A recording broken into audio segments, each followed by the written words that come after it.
YCP ప్రభుత్వంలో హిందూపురం ఎంతగానో అభివృద్ధి చెందింది. కూటమి ప్రభుత్వంలో సమస్యలుగానే మిగిలిపోయాయి. గత వైసీపీ ప్రభుత్వంలో మాజీ సీఎం వైఎస్ జగన్మోహన్ రెడ్డి ఎంతో దృఢ సంకల్పంతో ఇటు ప్రజా అభివృద్ధి అటు ప్రజా సంక్షేమానికి ఎంతగానో కృషి చేశారని, అందులో భాగంగానే హిందూపూర్ నియోజకవర్గం ఎంతగానో అభివృద్ధి చెందిందని, ప్రస్తుత కూటమి ప్రభుత్వంలో సమస్యలుగానే మిగిలిపోయాయని ఉమ్మడి అనంతపూర్ జిల్లా వైసీపీ మాజీ జనరల్ సెక్రటరీ జుబేర్ పేర్కొన్నారు.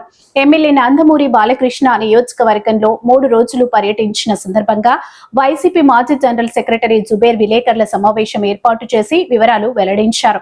నందమూరి బాలకృష్ణ 3 పర్యాయాలు ఎమ్మెల్యేగా గెలుపొందించినప్పటికీ ప్రజలకు ఏమాత్రం అందుబాటులో లేకుండా సినిమా షూటింగ్ లో బిజీగా ఉంటూ అప్పుడప్పుడు టూరిజం స్థలాలకు వచ్చినట్లు హిందూపూర్ నియోజకవర్గానికి వస్తుంటారని ఆరోపించారు. ఎమ్మెల్యే నందమూరి బాలకృష్ణ 3 నెలలకు 6 నెలలకు ఒకమారు వచ్చి శంకుస్థాపనలు ప్రారంభోత్సవాలు చేసి వెళ్లిపోతుంటారని విమర్శించారు. స్వర్గీయ నందమూరి తారక రామారావు కుమారుడు బాలకృష్ణ మంచివాడని, తండ్రికి తగ్గ తనయుడని 3 సార్లు ఎమ్మెల్యేగా గెలిపించారు.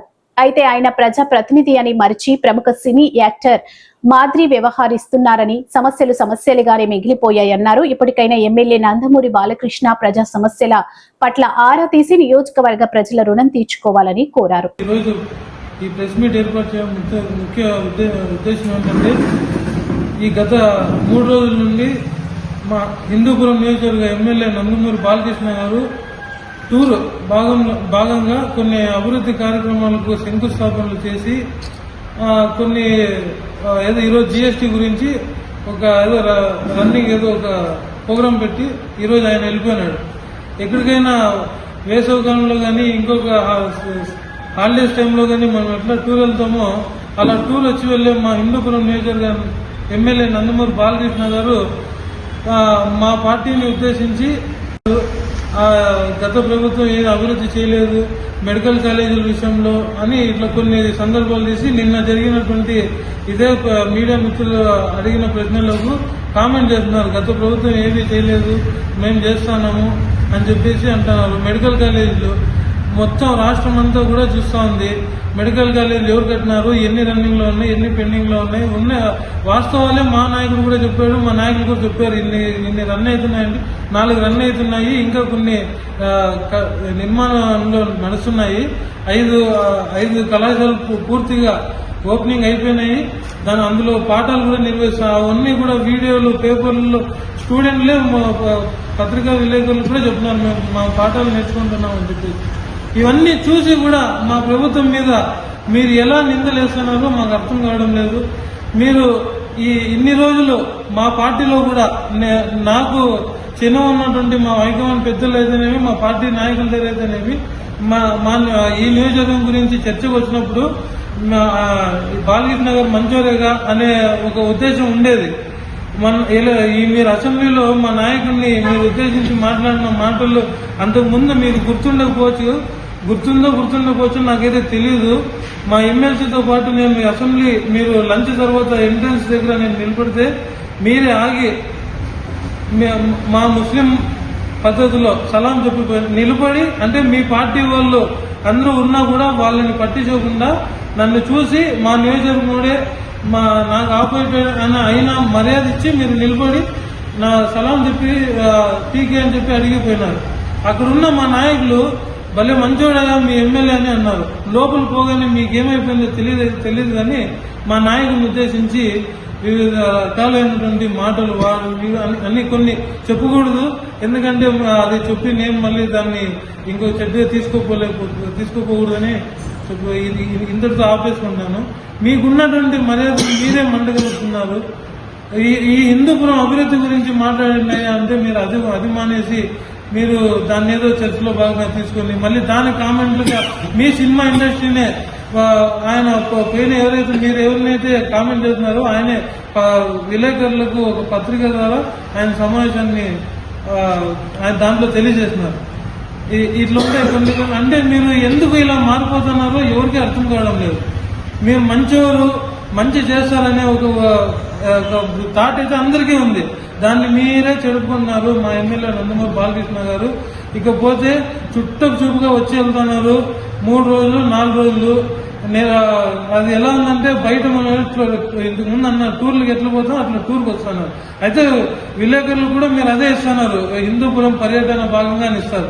హిందూపురం పర్యటన భాగంగా అంటే ఇంగ్లీష్ లో టూర్కి వెళ్తానని నేను అంటున్నాను అన్నట్టుగానే చెప్తాను. అంటే హిందూపురం నియోజకవర్గం మీకు టూరిస్ట్ ప్లేసా? మీరే చెప్పండి. ఇక్కడ నుంచి ప్రజలు లక్షలాది మంది ప్రజలు మీ మీద ఏదో అభివృద్ధి చేస్తారని చెప్పి ఓట్లు వేసిన వాళ్ళు గెలిపించిన వాళ్ళు ఉన్నారు. వాస్తవంగా చెప్తున్నాను, నా పార్టీ నా మీద ఎలాంటి చర్యలు తీసుకున్నా నేను దానికి తల ఉంచుతా. ఎందుకంటే అలాంటి వాళ్ళు ఉన్నారు. మీరు మంచి చేస్తారనేది రాష్ట్రంలో కూడా ఉంది. మీరు అది మానేసి అభివృద్ధి చేయడం మానేసి కామెంట్లు రాజకీయాల్లో మీరు కూడా ఇన్వాల్వ్ అయిపోయి మీరు కూడా ఒక రాజకీయ నాయకుడు అయిపోయినారు. అభివృద్ధి నాయకుడు పేరు చెరిగిపోతా ఉంది. ఈ ప్రెస్ మీట్ ద్వారా మీకు అదే చెప్తాను. ఊర్లో కొన్ని సమస్యలు ఉన్నాయి, మీరు వచ్చి మీకు మీ దృష్టికి వచ్చినా లేదు తెలియదు. ఇంతకు ముందు విలేకరుల సమావేశాల్లో చాలా సార్లు చెప్పాము మన ఊర్లో సమావేశాలని. మీరు మెడికల్ కాలేజీ రిసార్ట్ పక్కన పెడితే అవి ఇంకా నిర్మాణంలో ఉండే దాని మీద మీరు కామెంట్ చేస్తున్నారు. మీరు 2014-19 పీరియడ్లో మీరు ఎమ్మెల్యేగా ఉన్నప్పుడు మన హిందూపురం నియోజకవర్గంలో వాల్మీకి సర్కిల్ నుంచి టీచర్స్ కాలనీ వరకు వెళ్ళే సిమెంట్ రోడ్ ఏదైతే ఉందో డివైడర్స్ లేదు, ఇంతవరకు లేదు. మీరు 3 టర్మ్ ఇప్పటికి ఎమ్మెల్యే. మీ పీరియడ్ లో మీ గవర్నమెంట్ ఉన్నప్పుడే రోడ్డు శాంక్షన్ అయింది, డబ్బులు వచ్చినాయి, అన్నీ అయిపోయినాయి. ఇంతవరకు డివైడర్ లేదు. అందుకు సీట్ రైడ్లు సరిగ్గా లేవు. అక్కడ నిలబడిపోయింది. డ్రైనేజ్ సమస్యలు వర్షం పడితే ఇప్పుడు కూడా అన్ని బ్లాక్ అయిపోతాయి. బ్లాక్ అయిపోయిందంటే నీళ్ళు వచ్చి అన్ని ఎక్కడ ఊర్లో ఎక్కడ వెళ్ళినా కూడా ఉన్నాయి. ఇంక వేరే సమస్యలు ఇంతవరకు కులపరమైన మతపరమైన విషయాలు హిందూపురంలో జరిగేవి కాదు. ఈ మధ్య ఎక్కువైపోతున్నాయి. అందరూ కలిసిమెలిసి ఉండేవాళ్ళం.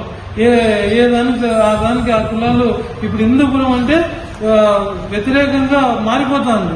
అందరూ కలిసిమెలిసి ఉండేదాన్ని మీ ద్వారా చెడిపోతుందో లేకుంటే ఇక్కడ ఉన్నటువంటి కింద స్థాయి ఉన్నటువంటి మీ కూటమి నాయకుల ద్వారా చెడిపోతుందో అది కూడా అర్థం కావడం లేదు.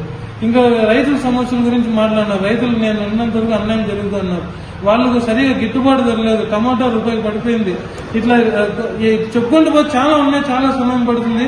వాళ్ళకు ఒక రైతు సంఘాన్ని ఏర్పాటు చేసి వాళ్ళు అక్కడ కనీస గిట్టుబాటు ధర ఏర్పాటు చేసే విధంగా వాళ్ళకు ఒక స్థలాన్ని ఏర్పాటు చేసి వాళ్ళకు ఒక కోల్డ్ స్టోరేజ్ ఏర్పాటు చేసి ఇవ్వండి. రైతులను ఆనుకూలంగా వేస్తారు. మీరు మెడికల్ కాలేజ్ విషయంలో మరీ చెప్తాను, మీ గురించి మీరు ఎత్తినారు కాబట్టి మీరు అనుకుంటే పెద్ద విషయం అయితే కాదు. ఆ పోయిన మెడికల్ కాలేజ్ అక్కడ 40%-50% నిర్మాణం అయింది. దాన్ని మీరు ఎలాగైనా మార్చేయచ్చు గవర్నమెంట్ అనుకుంటే. మన హిందూపూర్ తీసుకోరండి అది మెడికల్ కాలేజ్. ఇప్పుడు అది సగం నిర్మాణంలోనే కదా ఉంది. మిగతా నిర్మాణం అది ఏదన్నా వేరే గవర్నమెంట్ కి సంబంధించిన భవనాల్లో ఉపయోగించుకుంటారు.